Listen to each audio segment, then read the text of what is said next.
Hi, I'm Ian and welcome back to my channel.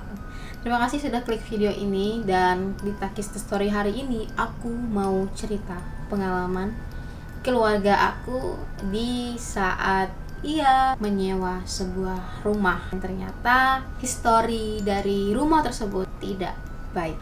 Mau tahu gimana kisahnya? Langsung aja listen to me and Takis The Story.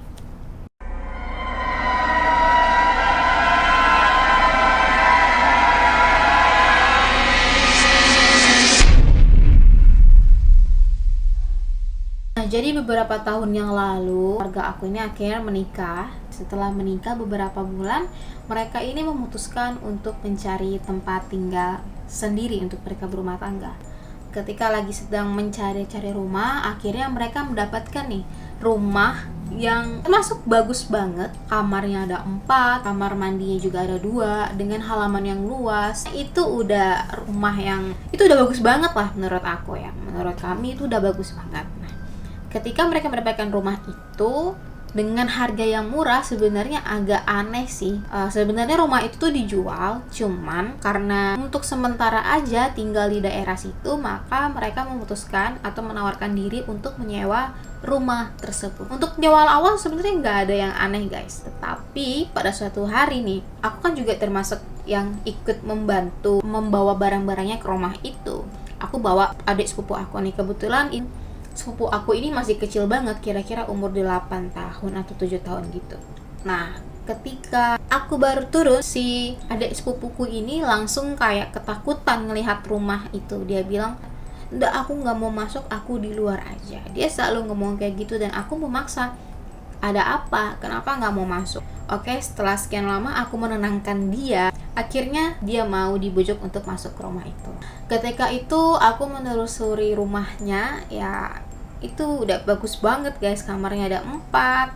Itu bayangin, itu udah besar banget. Dan ya rumah itu pokoknya nggak nyangka lah kalau misalnya kalian beli rumah dengan harga yang murah tapi udah bagus banget kayak gitu. Ketika aku ngecek setiap kamar, memang aku merasakan hawa yang tidak baik-baik saja. Dan sampai di rumah, aku pulang nih, aku tidur, aku mimpi guys, aku lagi jalan-jalan di rumah itu gitu. Nah, kayak aku masuk ke rumah itu, tetapi aku menemukan banyak penghuni yang mengerikan. Ya, you know lah itu apa.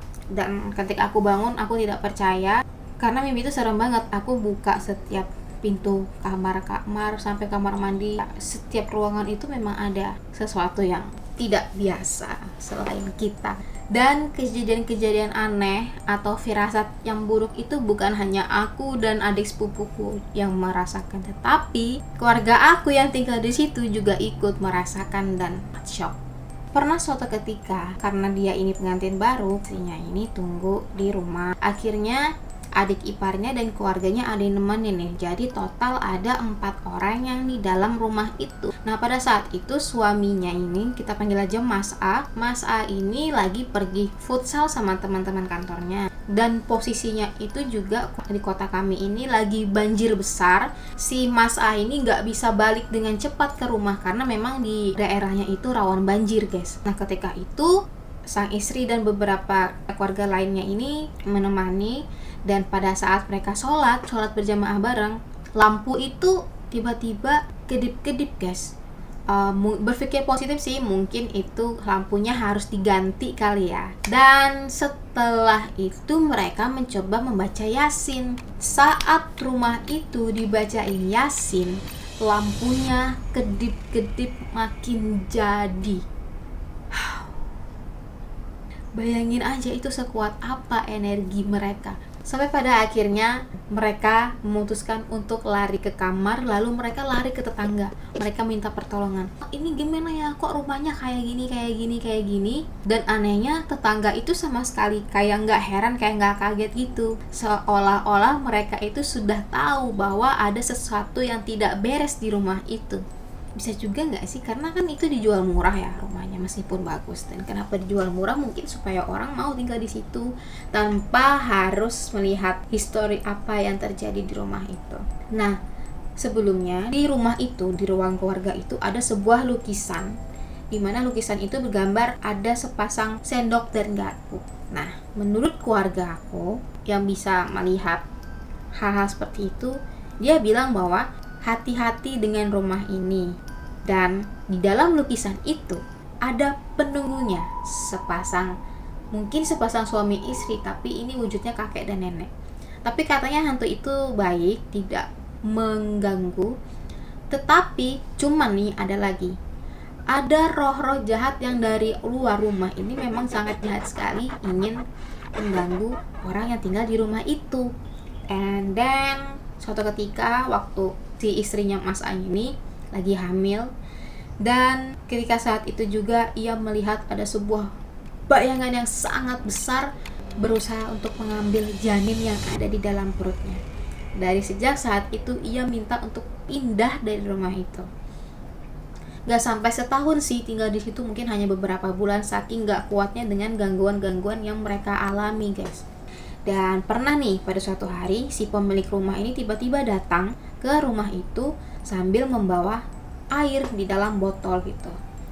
Otomatis keluarga aku bingung dong, ini airnya buat apa ya? Dia pokoknya mengeluarkan alasan yang gak bisa kita pikirkan itu untuk apa, tetapi itu aneh dan mencurigakan. Menurut kalian gimana? Boleh komen di bawah. Apakah rumah itu memiliki histori perampokan ataukah pembantaian? Sampai sekarang rumor itu masih terus berjalan. Mungkin dari kalian ada yang nggak tahu ya, tapi ini benar-benar true story dan aku pun sampai termimpi-mimpi ketika baru masuk ke rumah itu. Nah, selain itu juga ada suatu kejadian di mana si istrinya Mas A ini sedang memasak di dapur. Tiba-tiba ia mendengar ada seseorang sedang mencuci baju di kamar mandi. Gila sih. Dan sampai sekarang aku masih penasaran sih, itu rumahnya entah ada yang menempati ataukah rumahnya sudah laku ataukah ada orang yang masih tetap nyewa di situ. Sih penasaran kira-kira apa aja pengalaman mereka terkait dengan horornya rumah itu. Mereka menutupi sesuatu. Mereka menutupi histori apa aja yang pernah ada di rumah itu. Gila sih, kalau aku gak mau beli rumah yang murah tapi besar, tuh harus berpikir. Jadi hati-hati guys buat kalian yang mungkin pengen beli rumah atau menyewa rumah yang looknya itu keren banget tapi dijual murah, itu perlu tanda tanya. Karena kasus seperti itu emang udah sering ya. Rumah mewah dijual dengan harga murah, pasti siapa yang tidak tergiur, tetapi kita nggak tahu tuh di dalamnya ada apa. Oke, itu aja kisah misteri dari Takis Story untuk hari ini. Jangan lupa tetap terus pantau video aku. Aku akan ceritakan pengalaman-pengalaman yang ada di Kalimantan. Dan kalau kalian punya sebuah cerita horor nih yang pengen kalian sampaikan atau pengen ceritain ke aku, boleh banget, bisa komen di bawah atau bisa DM Instagram aku. Untuk Takis Story kali ini selesai. Terima kasih. Bye.